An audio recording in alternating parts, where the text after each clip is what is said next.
नमस्कार मित्रांनो, मी जगदीश खांदेवाले आपणा सर्वांचे औराज चॅनलवरती सहर्ष स्वागत करीत आहे।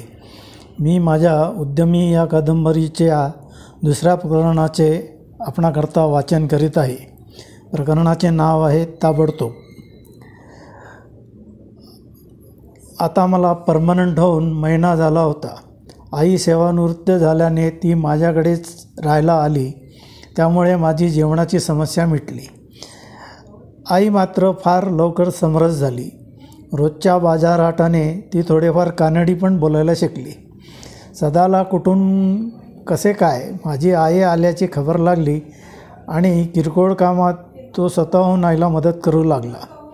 काही दिवसांनी सदा घरचे कामकाज करताना दिसू लागल्यावर मला घरची काळजी उरली नाही। कंपनीत पण ठीक चालले होते। PAची कामाची पद्धत निर्णय क्षमता चकित करणारी होती। वर्कोहोलिक माणसाबरोबर काम करण्याचा एक वस्तुपाठच मला निःशुल्क मिळत होता, यात शंकाच नव्हती। तशी काही घरची कौटुंबिक जबाबदारी नसल्याने मी पण झुकून देऊन काम करीत होतो। त्यातच एका आठवड्यात आईने कणकण असल्याचे सांगितले। कॉलनीतल्या डॉक्टरनी तपासून औषध दिले, पण ताप काही कमी होत नव्हता। तशी सदाची बायको काळजी घेत होती, पण तिला लहान मुलं असल्याने मर्यादा पडत होत्या। डॉक्टरांनी कालच सांगितले की शहरात चिकनगुनियाची साथ असल्याने त्याची टेस्ट सिटी हॉस्पिटलमधून करून घ्या। टेस्टकरिता ते एकमेव केंद्र असल्याने गर्दी टाळण्यासाठी सकाळी 11च्या आत तेथे जा हे सांगण्यास ते विसरले नाहीत। त्याप्रमाणे मी हाफ डे घ्यायचे ठरविले व कंपनीत 6:30 वाजता आलो। सकाळचा लाईनअप झाल्यावर मी या संदर्भात सुधीर PAशी बोलत असतानाच, जो आता माझा चांगला मित्र झाला होता, PAबरोबर प्रोक्युरमेंट हेड आणि स्टोअर हेड मोठमोठ्याने बोलत येताना दिसले। PAला एवढे संतापलेले मी प्रथमच बघत होतो। आजच्या पुरतेच विल असल्याचे तुम्ही दोघेही मला आत्ता सांगत आहात, आधी सांगायला काय झाले होते? त्यांनी ओरडून विचारले।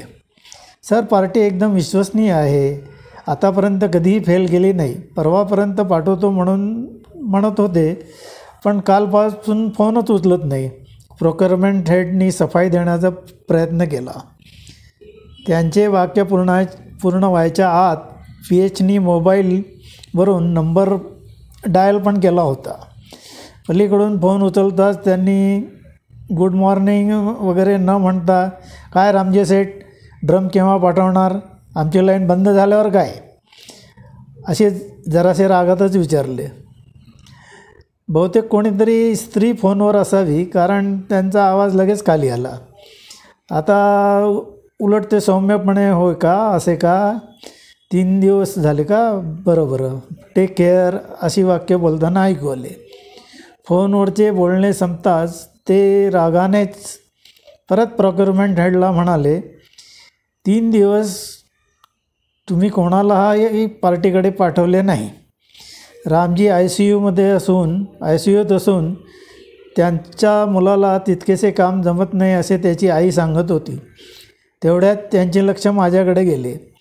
त्या टोनिंगमध्ये मला ताबडतोब पार्टीकडे जाऊन उद्या सकाळच्या आत 1000 ड्रम आणायला सांगितले आणि केबिनमध्ये गेले। आत गेल्यावर त्यांनी केबिनचे दार इतक्या जोरात आदळले की केबिनच्या काचा पण थरथरल्या। मी PAकडे अपेक्षेने बघितले तर तो सिलिंग फॅन बघत होता। तेवढ्यात प्रोक्युरमेंट हेड मिस्टर राजन माझ्याजवळ आले आणि हळुवारपणे मला सॉरी म्हणाले। कशाबद्दल असे मी विचारले तर म्हणाले की हा सर्व प्रकार त्यांच्यामुळे झाला आहे असे त्यांना वाटते म्हणून। मनात म्हटले, नको तेव्हा, नको त्यावेळी, नको तिथे मी हजर असावे आणि गाळात जावे। हा माझा कुंडली दोष, तुम्हाला काय माहिती असणार। पण वरकरणी मात्र अजून इट इज ओके, मला तुमची मदत पाहिजे असे म्हणालो। काय पाहिजे ते सांग, असे त्यांचे अपेक्षित उत्तर आलेच। मी त्यांना पार्टीकडे जाण्याकरता गाडी आणि जे या पार्टीचे काम बघतात ती 2 माणसे मला पाहिजेत असे सांगितले. जरूर असे म्हणून त्यांनी त्यांच्या माणसांना फोनवरच गाडी घेऊन ताबडतोब येण्यास फरमावले. गाडी व मटेरियल ऑफिसर्स राज आणि जय येताच राजन परत एकदा सॉरी म्हणाले. मला त्यांनी पार्टीला व्हिजिट तर दे, तोवर मी कंपनीत काही करता येईल का ते बघतो असं म्हणाले. तोवर PH पण शांत होतील असा दिलासा दिला. ठीक आहे असे म्हणत आम्ही तिघेही निघालो. पार्टी 90 किलोमीटर अंतरावर वरद नावाच्या औद्योगिक वसाहतीत होती. पार्टीचा रेकॉर्ड चांगला आहे, पण रामजी शेठच्या आजारपणाने जरा गोंधळ उडालेला दिसतो असे राजचे मत होते. जाऊन तर बघू यावर आमचे एकमत झाले. साधारण 1.5 तासात आम्ही अवधूत ऑटो वरद येथे पोचलो.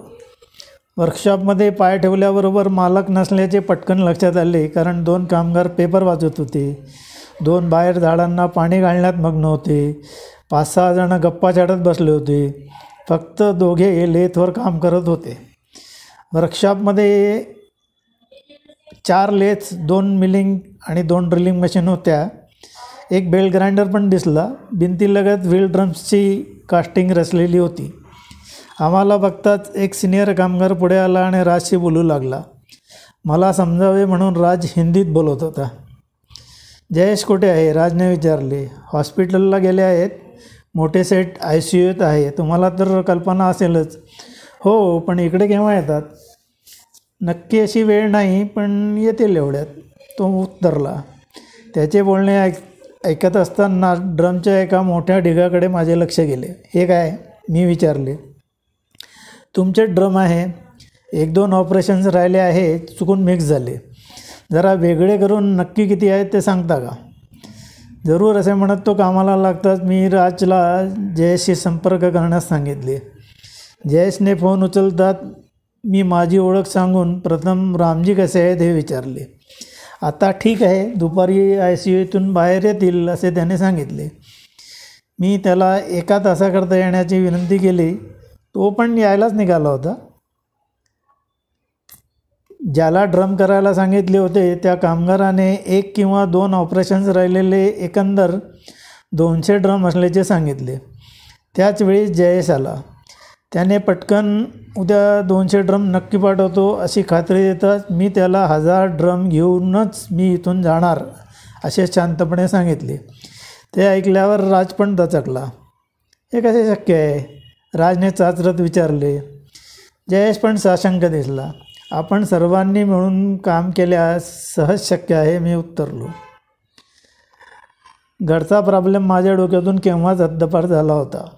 मी जयेशला ड्रॉईंग आणि प्रोसेस शीट आणायला सांगितले व जयला एक कास्टिंगला फारसे मटेरियल काढायला नव्हते हेही दाखवले.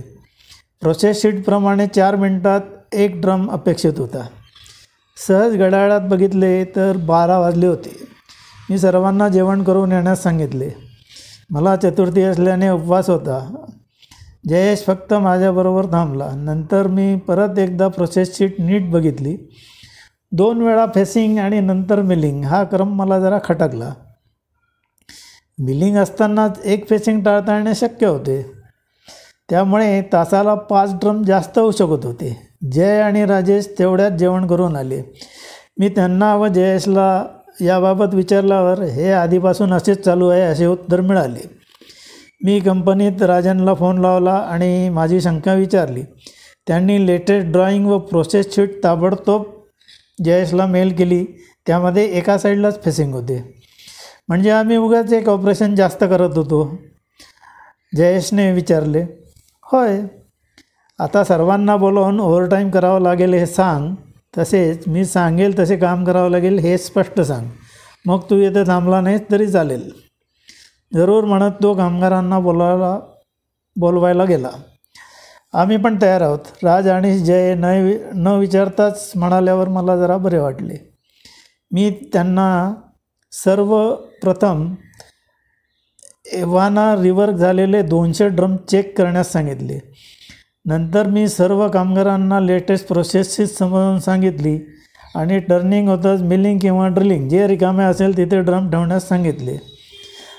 राज आणि जयला मी सर्व ऑपरेशन झाले की नाही यावर लक्ष ठेवणे आणि राहिलेले ऑपरेशन पूर्ण करून घेणे एवढेच काम सोपवले. बघता बघता कामाने गती पकडली आणि 10 वाजेपर्यंत 700 ड्रम तयार झाले. जयेशमध्ये 2 वेळा येऊन गेला. 10 वाजता परत आल्यावर त्याने रामजीला आयसीयूतून बाहेर आणल्याचे आणि आता तब्येत स्थिर असल्याचे सांगितले. त्याचे टेन्शन बरेच कमी झालेले दिसत होते. फक्त 100 ड्रम करायचे बाकी आहेत अशी माहिती मिळाल्यावर त्याने आग्रह करून मला, जय आणि राजेशला जेवायला नेले. त्याआधी हे 100 ड्रम आम्ही यायच्या आत पूर्ण करा आणि नंतरच घरी जा असे बजवायला तो विसरला नाही. राज आणि जय यांना मी जे पाहिजे ते खायला प्यायला मुभा दिली. फक्त लिमिटमध्ये ही पुस्ती पण जोडली. दिवसभर दोघांनी फारच कष्ट उपसले होते. त्या मानाने एवढी सूट क्षुल्लक होती. जयेशने पण जेवण केले. उपवास असल्याने मी लस्सीवर भागवले.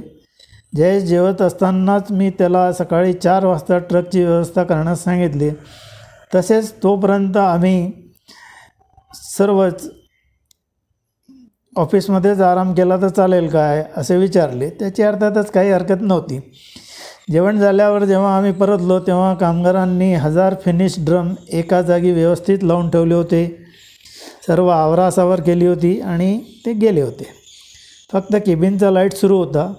मी जय आणि राजला केबिनमध्ये असलेल्या 2 सोफ्यावर ताणून द्यायला सांगितले.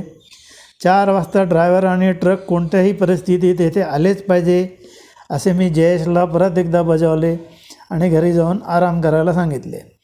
आता टेन्शन नसल्याने घरी काय झाले हा विचार माझ्या मनात डोकावला. केबिनमध्ये जाताच मी मोबाईल ऑन केला. जवळपास 30 मिस कॉल आलेले दिसत होते. PHचे पण 2 कॉल होते. बाकी सर्व सुधीर, राजन आणि ऑफिसचे होते. जय आणि राज यांच्यावर संपर्काचे काम पूर्णपणे सोपवल्याने मी मोबाईल बघितला पण नव्हता आणि आता कोणाचाही फोन करण्यात किंवा घेण्यात काही अर्थही नव्हता. त्या सर्व मिस कॉलमध्ये मला एक नवीन नंबर 8 वेळा रिपीट झालेला दिसत होता. तो कोणाचा असावा असा विचार करत असतानाच मी टेबलावर डोके टेकले आणि झोपी गेलो. सकाळी बरोबर 4 वाजता वॉचमनने मला आवाज देऊन उठवले. ट्रक आल्याची वर्दी दिली. तेवढ्यात गरम चहा येऊन जयेश आलाच. राज आणि जय तोवर उठले होते. सर्वांनी फ्रेश होऊन चहा घेतला. जयेश पेपर तयार करेपर्यंत ट्रक लोडिंग पूर्ण झाले होते. निघण्यापूर्वी मी जयेशला सगळी प्रोसेस समजली की नाही याची परत एकदा खात्री करून घेतली. ठीक 5:30 वाजता आम्ही तिथून निघालो आणि फारशी रहदारी नसल्याने 1 तासात कंपनीत पोचलो. कंपनीत पोचताच सर्व सूत्रे राजने हाती घेतली. लाईन आणि स्टोअरवर ड्रम उतरवून घेतले. संबंधित लोकांना कळवणे या गोष्टी त्याने सराईतपणे हाताळल्या. मला आता घरचे वेध लागले होते. मी त्यांचे आभार मानले आणि घरी निघालो. येथे दुसरं प्रकरण संपलेलं आहे. हे कसं वाटलं, तुम्हाला कसं वाटलं हे जरूर कॉमेंट्समध्ये कळवा आणि या चॅनेलला जरूर सबस्क्राईब करा, लाईक करा. लवकरच पुढचा भाग घेऊन जरूर येईन.